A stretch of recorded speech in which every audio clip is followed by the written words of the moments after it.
Ladies and gentlemen, once again, 9:30 Eastern Standard Time, Saturday morning. Welcome to our morning read with the great Miss Connie Houlihan is going to provide us with a continuation of our reading of Secrets of the Millionaire Mind. This is a powerful read, ladies and gentlemen. This is your first time on the platform, grab a pencil and a paper. But if you've already been with us, get your highlighter because you're going to want to point out some areas. She's going to point some areas out that we really need to focus on as it relates to moving ourselves forward. This is our chance to win. This Saturday morning read is such a powerful concept. So without further ado, ladies and gentlemen, welcome from St. Louis, Missouri, Miss Connie Houlihan. Good morning, ma'am. Good morning. I say it's a great day to have a great day.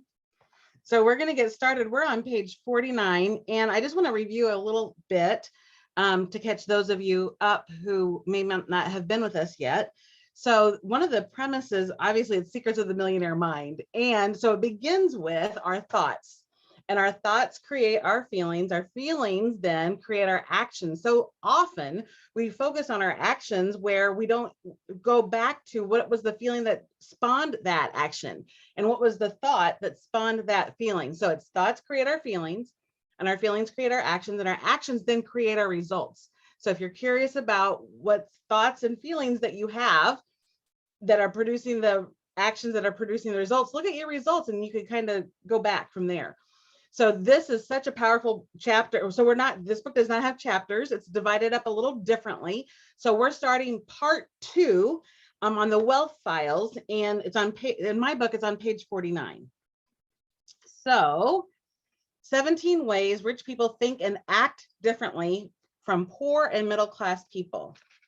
In part 1 of this book, we discuss the process of manifestation. Recall that thoughts lead to feelings, feelings lead to actions, and actions lead to results. Everything begins with your thoughts, which are produced in your mind. Isn't it amazing that our mind is pretty much the basis for our life, and yet most of us have no clue as how this powerful apparatus functions. So let's start by taking a simple look at how your mind works. Metaphorically, your mind is nothing more than a big file cabinet, similar to what you'd find in an office or home. All information that comes in is labeled and files and folders so that it's easy to retrieve to help you survive. Did you hear that? I didn't say thrive, I said survive. So this file cabinet, by the way, is in our unconscious mind.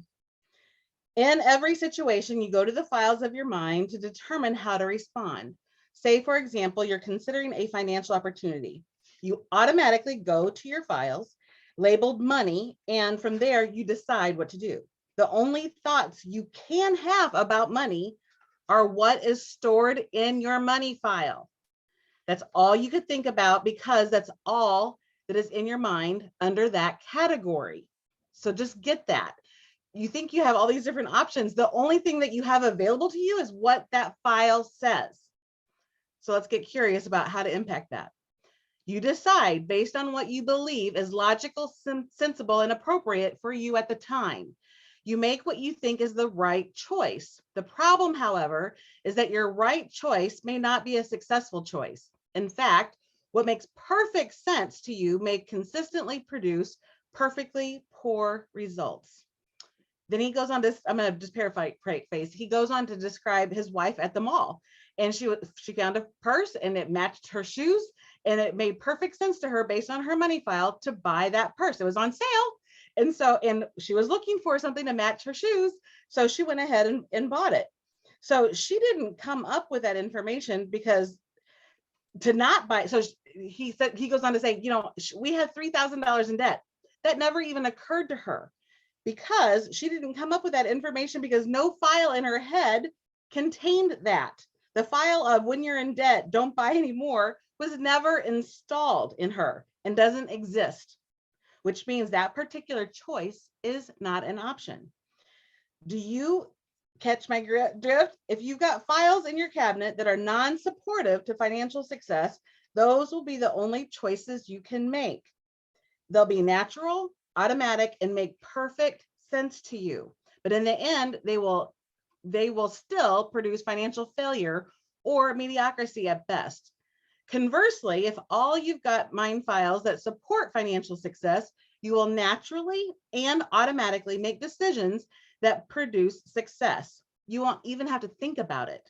Your normal way of thinking will result in this success. When it comes to money, wouldn't it be incredible if you could inherently think how rich people think? I sure hope you said absolutely or something to that effect, because, well, you can. As we stated previously, the first step to any change is awareness, meaning that the first step to thinking the way rich people think is to know how rich people think. Rich people think very differently than poor and middle class people. They think differently about money, wealth, themselves, other people, and pretty much, well, every other facet of life. In part 2 of this book, which we're on, we're going to examine some of these differences. And as part of this reconditioning, we're going to install 17 alternative wealth files into your mind. With new files come new choices.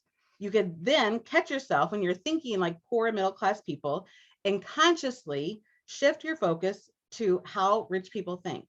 Remember, you can choose to think in ways that will support you in your happiness and success instead of ways that don't. A few caveats before we begin. First, in no way, shape, or form do I mean to degrade poor people or want to appear to be without compassion for their situation. I do not believe that rich people are better than poor people. They're just richer. At the same time, I want to make sure that you get the message. So I'm going to make the distinctions between the rich and poor as extreme as possible. I love that he puts this warning in here because I'm going to tell you, I'm going to read pretty much this whole first wealth file because it's so powerful. And I'm going to tell you, it might hurt a little bit. So it's all said out of love. So you know that. Okay, second, when I discuss rich, poor, and middle class people, what I'm referring to is their mentality, how different folks think and act, rather than the actual amount of money they've got or their value to society. Third, I will be generalizing big time. I understand that not all rich and not all poor people are the way I'm describing them to be. Again, my objective is to make sure you get the point of each principle and use it. Fourth, for the most part, I will not be always referring to the middle class specifically because middle class people usually have a mix of rich and poor mentalities.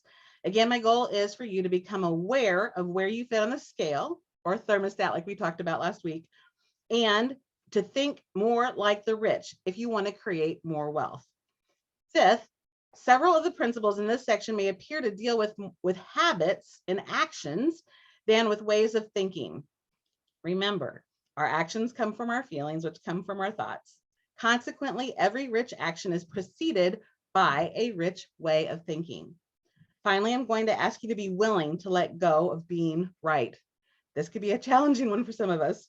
What I mean by that is be willing to let go of having to do it your way. Why? Well, because your way has gotten you exactly to where you are right now. If you want more of the same, keep doing it your way. If you're not yet rich, however, maybe it's time that you consider a different way, especially one that comes from someone who is really, really rich and has put thousands of others on the road to wealth too. It's up to you. The concepts you're about to learn are simple but profound. They make real changes for real people in the real world. And he goes on, like, how does he know? Because he's been training them. So he's confident we're going to transform your life too, and so am I. At the end of each section, you will find a declaration and a physical movement with which to anchor into your body. We talk about anchoring it into our heart, which also helps create that heart-mind coherence. So if you missed that, go back and listen to the recording last week. You will also find actions to support you in adopting this wealth file. It is imperative that you put each file into action into your life as quickly as possible. We know success loves speed. So that the knowledge can move into a physical, cellular level and create lasting and permanent change. Most people understand that we are creatures of habits, but what they don't realize is that there are actually two kinds of habits. There are doing habits and not doing habits. Everything you are not doing right now, you are in the habit of not doing. So habits are just brain patterns. You're going to hear me say a lot. Everything is a brain pattern and a frequency. And our brain loves what is familiar, which that's how we create those habits. So the only way to change these not doing habits into doing habits is to do them. That makes sense. Reading will assist you, but it's a whole different world when you go from reading to doing. If you are truly serious about success, prove it. and do the actions suggested. So our first wealth file, and I speak on this a lot. So the way I'm going to tell you the way he says it, I'm going to tell you the way I say it. So one or both may land for you. He says, rich people believe I create my life. Poor people believe life happens to me. And I tell people all the time, the most important decision you're going to make, I say, outside of your relationship with Christ, is if you're going to be a 2 in life or are you going to be a 4 in life. So what I teach people is you could either be a 2 where life happens to you, or you could elevate those brain patterns, elevate your frequency, and be someone who life happens for you. And he says it, the rich people say, I create my life, but it's happening for you. So if you want to create wealth, it is imperative that you believe that you are at the steering wheel of your life, especially your financial life. If you don't believe this, then you must inherently believe that you have little or no control over your life, and therefore you have little or no control over your financial success. This is not a rich attitude. So really, this is all about taking back your power. So if you are someone you know wants to have more power in their life, they need to be on this book club with us on Saturday mornings. Did you ever notice that it's usually poor people who spend a fortune playing the lottery? They actually believe that their wealth is going to come from someone picking their name out of a hat. They spend Saturday night glued to the TV, excitedly watching the draw to see if wealth is going to land on them this week. Sure, everyone wants to win the lottery, and even rich people play for fun once in a while. But first, they don't spend half their paycheck on tickets. And second, winning the lotto is not their primary strategy for creating wealth. And again, we have all these amazing strategies and experts with MWR Financial. And unless and until we adopt this wealthy mindset, it's not going to last. So you have to believe that you are the one who creates your success, that you are the one who creates your mediocrity, and you are the one creating your struggle around money and success. That could hurt. Consciously or unconsciously, it is still you. Instead of taking responsibility for what's going on in their lives, poor people choose to play the role of the victim. A victim's predominant thought is often poor me. So presto, by virtue of the law of intention, that's literally what victims get to be poor. Notice that I said they play the role of a victim. I didn't say they are victims. I don't believe anyone is a victim. I believe people play the victim because they think it gets them something. We'll discuss this in more detail in a minute. That being said, how can you tell when people are playing the victim? They leave 3 obvious clues. So start to listen, like, is this something that's showing up in my life?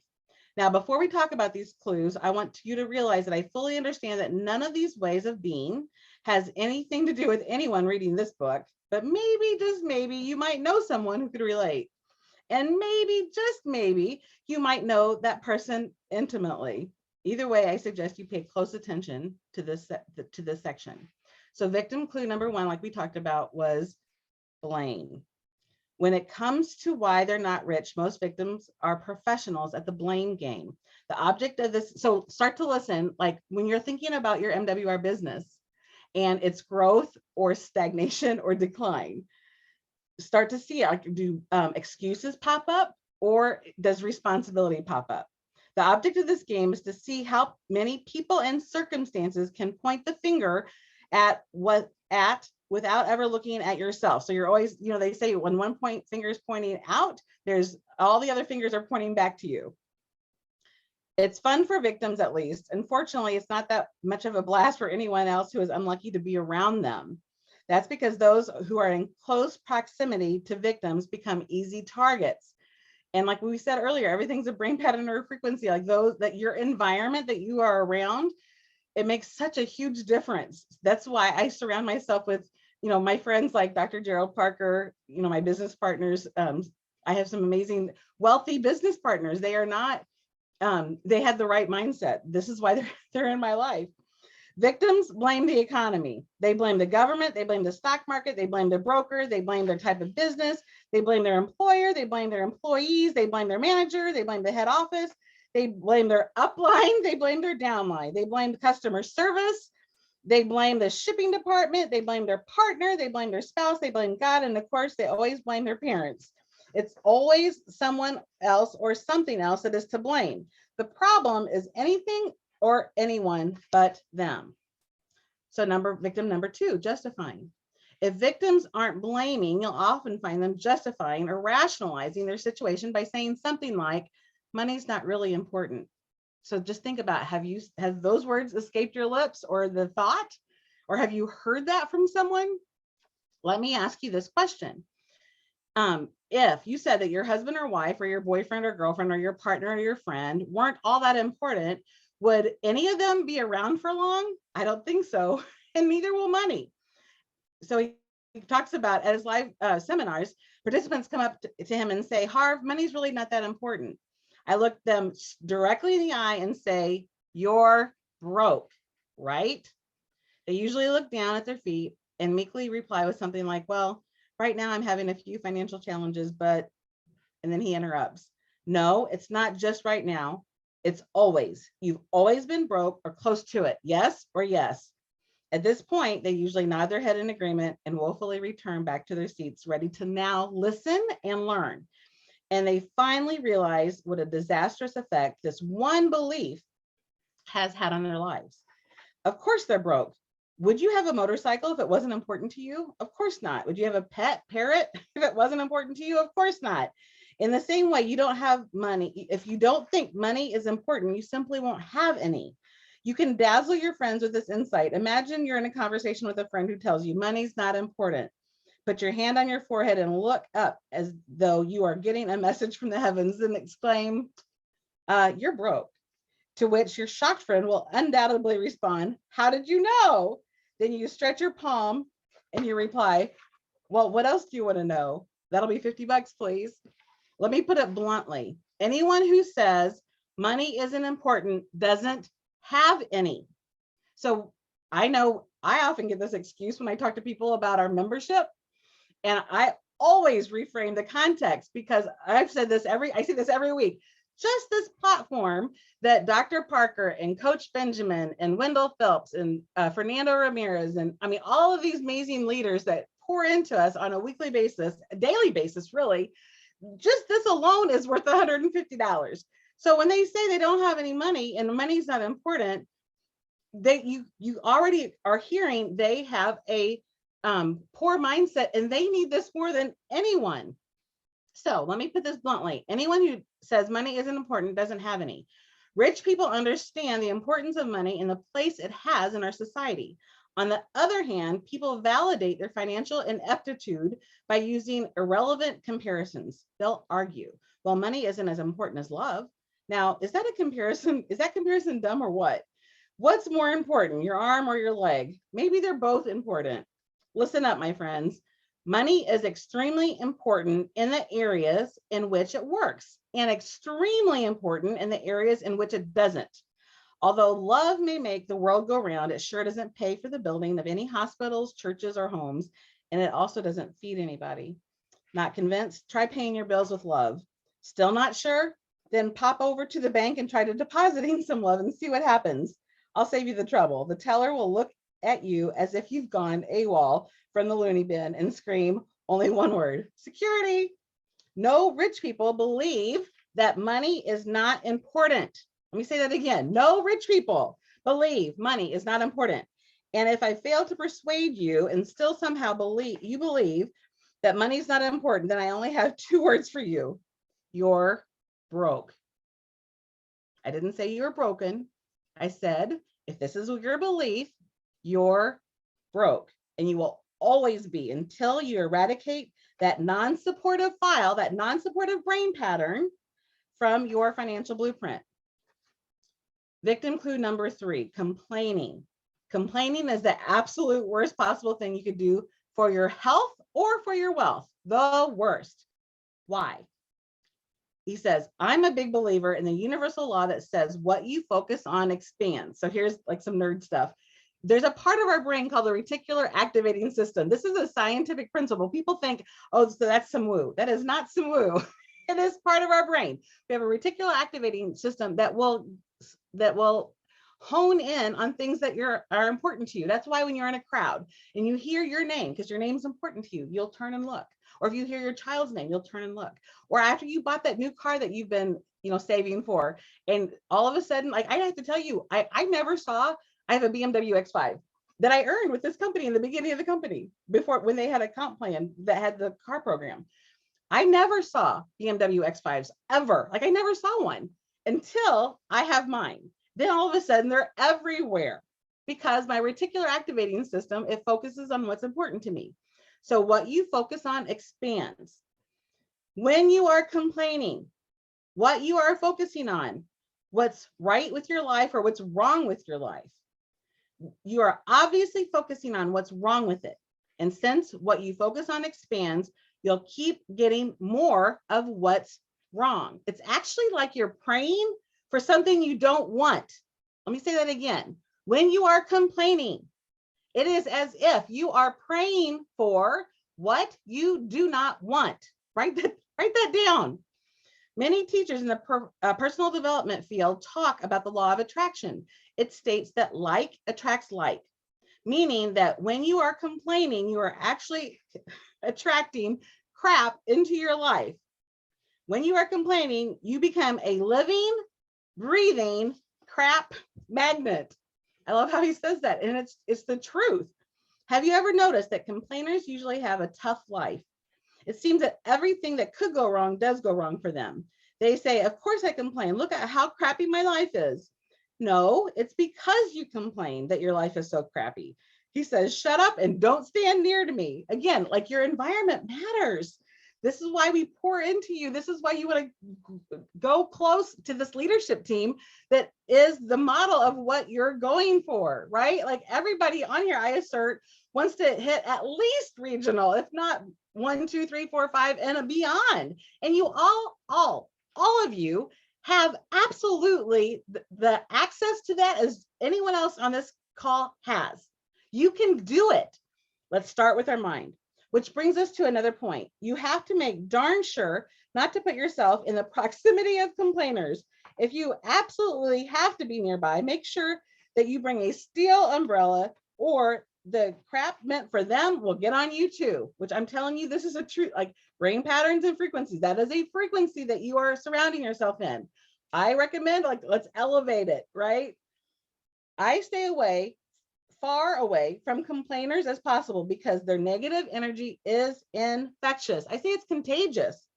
Plenty of people, however, long to hang out and listen to complainers. Why? It's simple. They're waiting for their turn. Do you think that's bad? Wait till you hear what's happened to me. How often have you heard that? Here's some homework I promise will change your life for the next 7 days. So here's your homework for the week. There's 2 parts to this. The next 7 days, I challenge you not to complain at all, not just out loud, but in your head as well. But if you have to do, you have to do it for the full 7 days. Why? Because for the first few days, you may still have some residual crap coming to you from before. Unfortunately, crap doesn't travel at the speed of light. It travels at the speed of crap. So it might take a while to clear out. I've given this challenge to thousands of people, and I'm blown away at how many people have told me that this one teensy weensy exercise has transformed their lives. I guarantee you'll be astonished at how amazing your life will be when you stop focusing on and thereby stop attracting crap into your life. If you've been a complainer, forget about attracting success for now. For most people, just getting to neutral is a great start. Blame, justification, and complaining are like pills. They are nothing more than stress reducers. They alleviate the stress of failure. Think about it. If a person weren't failing in some way, shape, or form, would he or she need to blame, justify, or complain? The obvious answer is no. From now on, as you hear yourself disastrously blaming, justifying, or complaining, cease and desist immediately. Remind yourself that you are creating your life. And I'm going to put in here, and you alone have the power to intercept those thoughts. And at every moment, you will be attracting either success or crap into your life. It is imperative that you choose your thoughts and words, and I'm going to add in feelings, wisely. Now, that you're ready to hear one of the greatest secrets in the world. Are you ready? Write this down.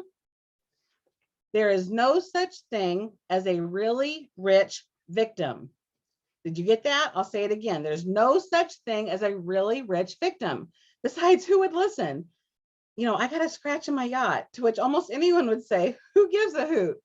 Meanwhile, being a victim definitely has its rewards. I call it in my business secondary gain. There's some kind of benefit, some kind of charge people get from it. So what do people get out of it? The answer is attention. Is attention important? You bet it is. In some form or another, it's what almost everyone lives for. And the reason people live for attention is that they've made a critical mistake. It is the same error that virtually all of us have made. We've confused attention with love. We've confused attention with love. Believe me, it's virtually impossible to be truly happy and successful when you're constantly yearning for attention. Because if it's attention you want, you're at the mercy of others. Where's the power? Outside of you. That's not how it works. You usually end up as a people pleaser, begging for approval.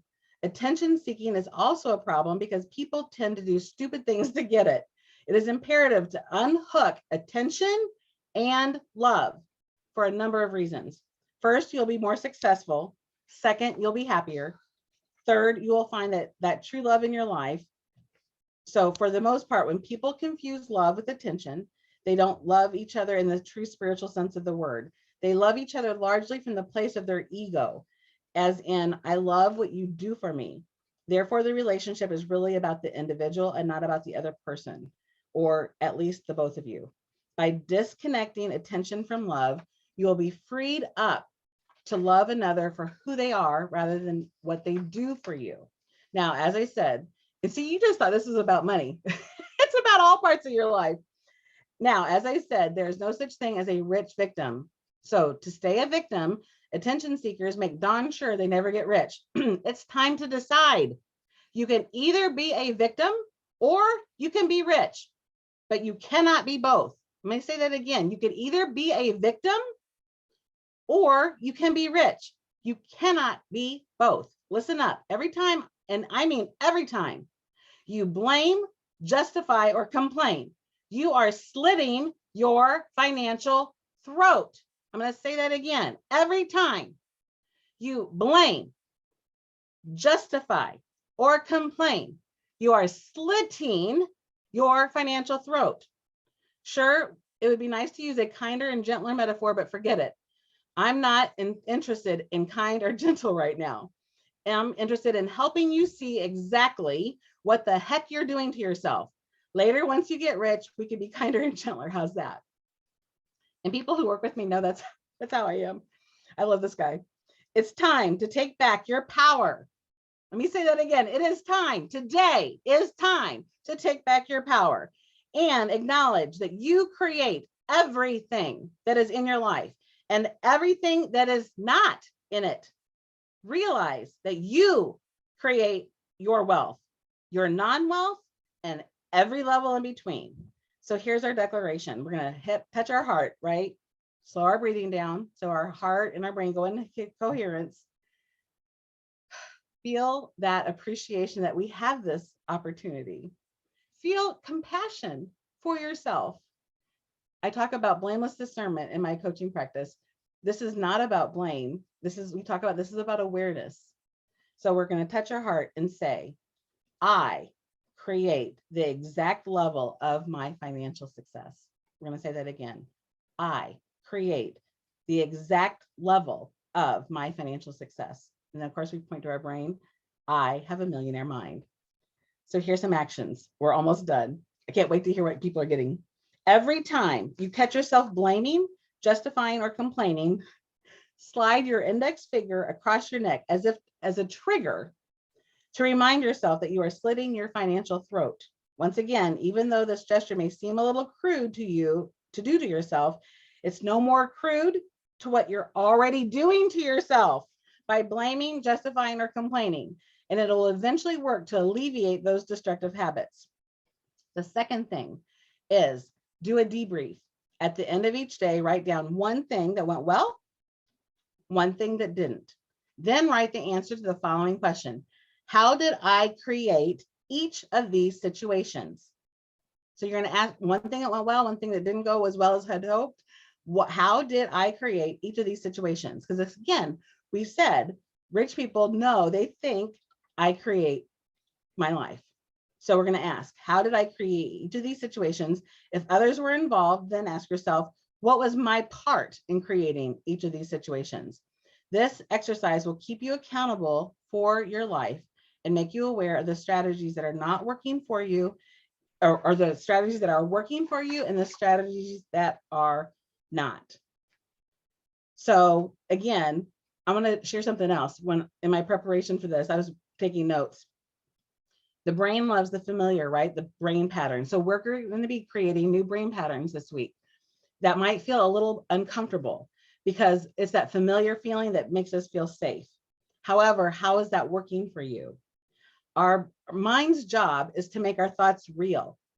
Let me say that again. Our mind's thought is to make our mind's job is to make your thoughts real. So here's the great news. Harvard proved this, that in the brain, it recalls memories and it stores memories the same way it stores our imagination when we're creating something new. You can totally do this. Like I said before, the best time, first thing in the morning and last thing at night. And be curious. Curious is one of those sage powers, and blameless discernment, like I mentioned before. And it is time to take back your power. So Dr. Gerald Parker, I know that was a lot. I told you this first section, I'm like, I'm reading it all because there's so much here. Hey, Connie, I'll tell you what, guys, this is absolutely amazing. I'm taking notes here. I want to go back to this. You're on page 61. It says it's time to take back your power and acknowledge that you create everything in your life, and everything that's not in your life, you create it. Realize that you create your wealth, your non-wealth, and every level in between. That's right. Unbelievable. I mean, and these may be some things too hard to accept for some of us. But you warned us early that it would hurt, and that we would step on toes. And it goes back here. You say, unfortunately, I like this part. I got a laugh out of this, and I highlighted it. Unfortunately, crap doesn't travel at the speed of light. You know, he said it travels at the speed of crap, so it may take a while for you to clear it all out. Boy, he's hitting us hard today. And I like the one on page 58. You talked about the person who says, of course, I'm complaining. You know, look at how crappy my life is. And he says, no, it's because you complain that your life is crappy. He said, shut up and don't stand near me. I mean, we got to be serious about this as far as who we surround ourselves with. You've got to be willing to distance yourself and separate yourself from these people, because this stuff is contagious. It will rub off on you and you'll end up thinking like them. Here's what I figured out. Your environment dictates. I don't care how strong you are mentally. If you hang around it long enough, Connie, you become it. Absolutely. Why do you think I partnered with you, Dr. Parker? Well, you're on the right team, baby, because we're winning. We're going for this. That's absolutely. Right. Hey, we got Miss Bartley out there, and she's at work this morning, but she always finds a way to get on the platform and be a part of this with us. Miss Bartley, good morning. Oh, hang on, my fault. I got to get you guys unmuted. Sorry about that, guys. Sorry about that. Bingo. Miss Bartley, you are now live. All right. Great morning. Great morning, Dr. Parker, Miss Connie Houlihan, and all the leaders in their respective places. I am home today. Oh, great. But you're doing an outstanding job this morning, and I love this. I often say spirits are transferable. So this is why part of saying, get away from the complainers. If you stay around those that are complaining, guess what? You'll be the next in line to start complaining. So get away from them. And I always believe that, because in church, they used to put that in us all the time. Spirits are transferable. So please stay away from those type of people. So we're just going to live our best lives by taking these principles and applying them. I myself, I'm working hard because, like I told you guys before, it was in all the wrong things were embedded in me as a child. So now it takes me to say, hey, I am not going to live what I, was taught, and I'm going to combat this thing and go forth and get all this stuff up on out of me. And it takes work. We can't, a lot of church people say, oh, I'm a pray. But pray comes with working. Faith without works is dead. So we have to do the work. And I'm so grateful for this platform. I thank you guys. I can't thank you enough for being the curators of this platform. It's helping me tremendously. Thank you so much. No doubt about it. Thank you so much, Ms. Bartley. I love how you talk about church people in prayer, because this is what I've learned, is that our life is a prayer. And we're either praising and being grateful and attracting those things, or like he says, in the one part of this part of the book, that you're actually, like I said, you're praying for something that you don't want. So your life really is a prayer, Yes. Wow. It's incredible, guys. I mean, and again, it's about, your surroundings, who you're around, who's pouring into you, what you're hearing every day. All of those things matter, and it's critical as it relates to getting the fulfillment of life, meaning your purpose, being able to really, really maximize your true potential. And if you're not careful, you will attract, those things that you don't want. So it's a work, as Ms. Bartley said, it's work, Connie, and we've got to diligently do this work in order to succeed. But this is all a part of it, man, pouring ourselves in to this information. But Connie, one programming note, Ms. Bartley has requested last week's recording. So I'm gonna connect you guys so you can get that to her. I think I posted it in your Kingdom Builders group. Yes, you did, Ashley. Sure did. So, okay. So then I'll look there for it. Yes, ma'am. It'll be there. Okay. And we'll get the next one. We'll get this one posted as well. Outstanding. Thank you. Well, Connie, you had something before we get Fernando on. Yeah. When you're recruiting, like we always talk about, like, this is a great time to recruit someone or invite someone to be on the next training that's in about like 45 minutes, 50 minutes. And you want to look at who are you recruiting and what mindset do they have? Because again, we want to surround ourselves with people that have that higher level of thinking, that are a 4, not a 2. Life is happening for them, right?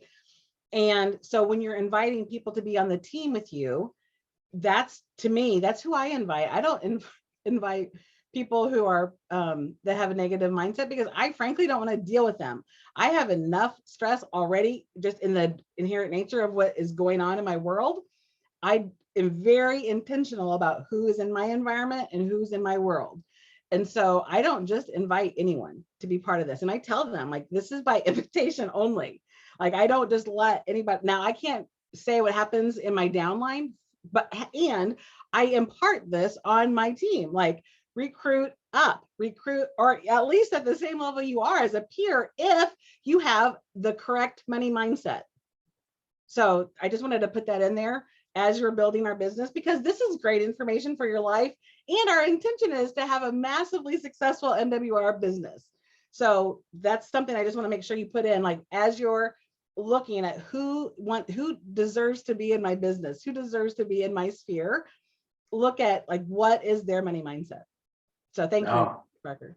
No, that's strong. That's strong. You said for you, okay. Are you gonna be a 2 or a 4? A 4 or a 2. Life happening for you or to you. Yeah. I'm telling you, it is one of the most important decisions you will ever make. And I will say, it's how I raised Nicholas. And I would fall into negativity. I mean, it happens to everybody, right? And I would fall into that occasionally. And my son would remind me, Mom, are you being a 2 or are you being a 4? And I'm telling you, that was like a 2x4. I mean, it's, so I recommend training those around you and training your children so that people could be listening for that, I love it. I absolutely love it. Good deal. Hey, ladies and gentlemen, all the way from Southern California this morning, Mr. Fernando Ramirez. Welcome to the platform, sir. Happy Saturday. Thanks, Connie. I appreciate this. Wow. Feliz Sábado. Huh? Feliz Sábado. Feliz Sábado. Wow. Mr. GW, your Spanish is improving so much. I know you're ready to give out a private business reception in Spanish, so. it looks Almost like there, you're up for the sir. challenge. And also the reading club in Spanish. You said you were gonna read. Okay, wow. I'm ready. Now look at that kind of mindset, right? But yeah, it's contagious. You know, my wife tells me yesterday as I was talking to you, she goes, wow, you talk to Dr. GW and he really inspires anyone that feels down or negative. He'll right away shift gears with them and put them in that right state of mind frame. Anyway, so going back to this book, the blame, justifying, complaining, you know, I think when people start to blame or justify or complain, I think about that because I used to be that kind of a person. I realized that it had to do a lot with my bank account, the way I was handling credit and things like that, right? Because anything that you do, it's correlated to, you know, your income, your lifestyle, and how you do one thing is how you do everything. All right. The other thing is there's no such thing as a really rich victim. And I want to congratulate someone that I've seen transform and relentlessly show up to everything. All right. And it really touches my heart of this dear inspiring leader. Okay. This humble woman that really converted over into becoming a person that took responsibility, never blames anyone, always there on time, respectfully, you know, following up. Hey, are we ready for the Zoom? Are we ready for this when I'm doing other things? And she achieved her promotion. I know that this is not about promotions and things like that, but I get emotional because her story is amazing. One day you'll hear it. Michelle Colley Hill achieved 1 star. And to me, yesterday, she surprised me because we were actually having a consultation with a client. And when I looked at the back office, I saw the client converted over into a director. And I said, oh my word, this woman is determined. She's focused. And she talks about confidently where she's going to be in Las Vegas. And I believe that. And yesterday, she really impressed the heck out of me. I knew it was going to happen, but when she started to change the way she talked to herself, great things started happening to this woman. So Michelle, we are proud of you. You have no idea how great I felt and how proud I was about seeing that yesterday. It touches me a lot because, wow, you just don't know. When a champion becomes a champion and they're ready to win, they get rid of everything that prevents them from winning. And this woman is mega positive, you know, because she makes mistakes with the website, trying to get people signed up and things like that. But she's so positive until she gets it done. And people are patiently waiting for her to move things around in the computer and make it happen. Michelle, we love you. We're proud of you. Thank you. Congratulations, Ms. Collin. Wow. Connie, you see what I'm saying? I think it's working. It is working. And this is why I'll tell you, one of the things I also wanted to put in, it's not that wealthy people never seek improvement. So like when they have, like I might sound like a complaint. However, what I know is, and I see this every week on the leadership council that we have, when someone brings a concern to the council, we always bring a solution. And so like I'm just present to Wendell Philp, who's like fabulously successful. And every time he has a concern, he never brings a concern without a solution. And so it's not that we are immune to wanting to grow and improve. It's the difference is, instead of somebody complaining and not having anything else to say, it's always bringing that solution to the table. So, you know, as you were going through this week and discerning these thoughts that we're having, if you notice yourself having a complaint, immediately start to think about a solution to it, and let's up level it, right? I like that, and I'm glad you mentioned that. Yeah, this is something I've noticed about Wendell Philp also. He does always bring a solution. There's some resolution somehow, and that's his thought. That's the way he thinks and operates. It's pretty amazing. And I didn't really hone in on that until I began to work closely with him to see his method of operation. But he always has the solution as well.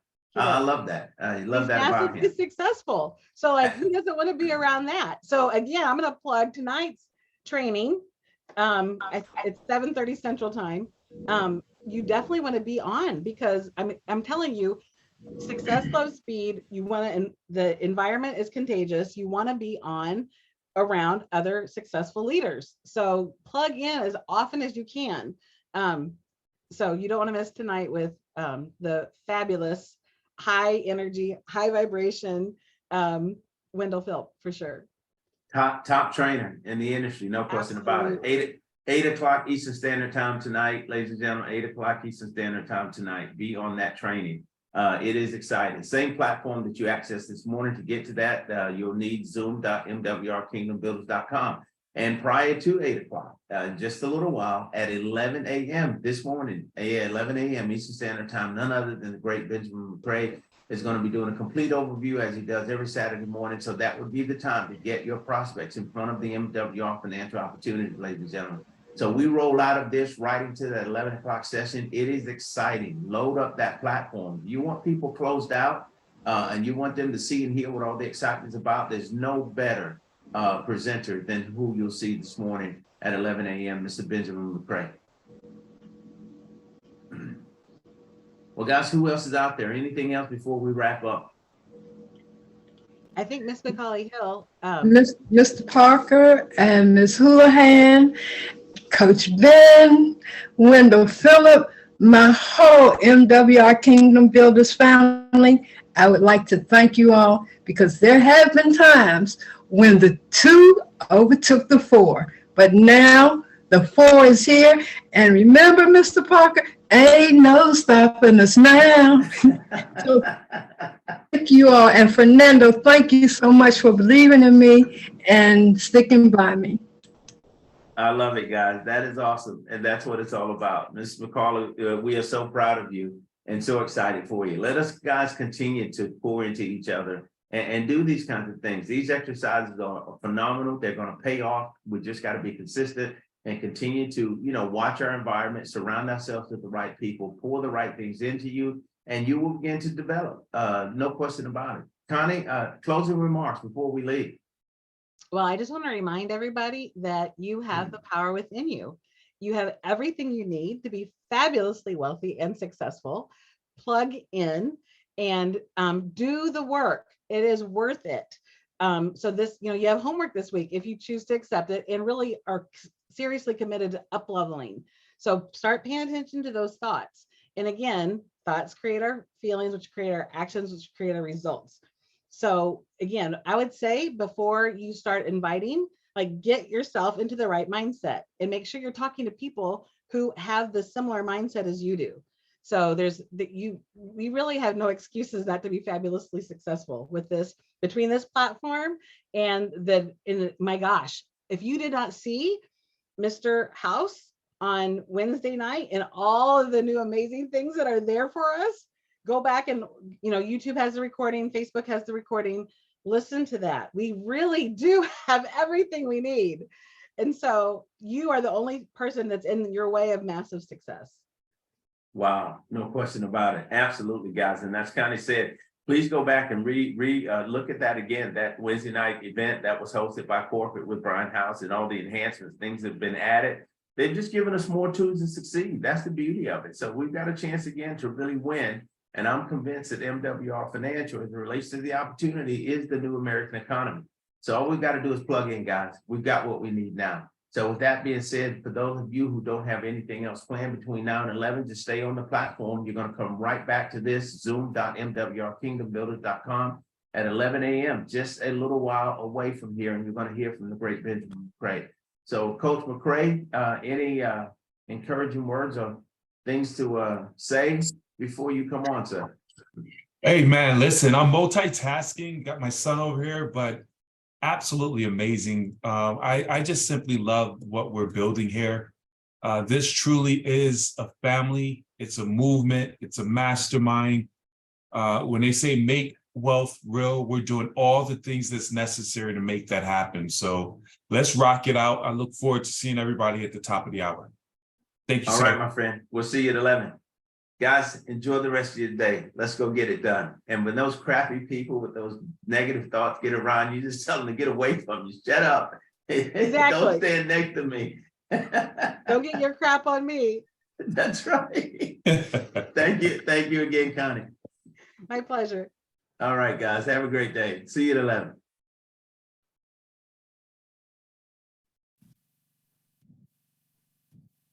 And we need to stop the recording, please. Yes.